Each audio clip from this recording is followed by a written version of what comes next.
মসজিদে আজানের আওয়াজ কমানোর ব্যাখ্যা দিল সৌদিতে গত সপ্তাহে ঘোষণা আসে মসজিদের লাউড স্পিকারের আওয়াজ সর্বোচ্চ সীমার 1/3 নামিয়ে আনার জন্য।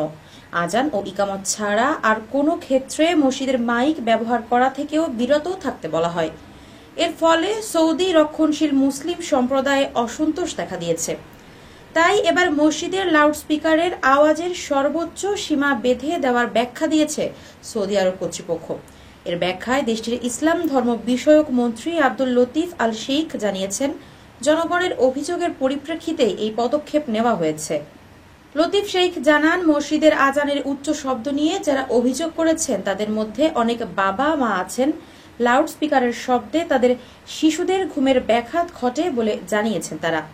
রাষ্ট্রায়ত্ত টেলিভিশনে সম্প্রচারিত এক ভিডিওতে ইসলাম ধর্ম বিষয়ক মন্ত্রী বলেন, যারা নামাজ পড়তে চান তাদের ইমামের ডাকের জন্য অপেক্ষা করার প্রয়োজন হয় না। অনলাইনে এই পদক্ষেপের যারা সমালোচনা করেছেন তাদের দেশের শত্রু অভিহিত করে এরা জনমতকে উস্কানি দিতে চায় বলে অভিযোগ করেছেন তিনি। এদিকে বিবিসি জানিয়েছে, কর্তৃপক্ষের এই পদক্ষেপে রক্ষণশীল মুসলিম দেশটিতে প্রতিক্রিয়া দেখা দিয়েছে। সামাজিক যোগাযোগের মাধ্যমে অনেকেই নেতিবাচক মন্তব্য করেছেন।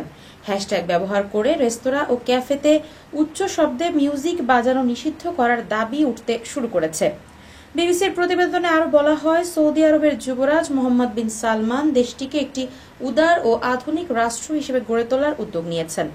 জনজীবনে ধর্মের ভূমিকাও কমিয়ে আনার চেষ্টা করছেন তিনি। এসব উদ্যোগের অংশ হিসেবে নারীদের গাড়ি চালানোর উপর বিধি নিষেধ তুলে নেওয়া সহ বিভিন্ন সামাজিক বিধিনিষেধ শিথিল করেছেন যুবরাজ মোহাম্মদ বিন সালমান।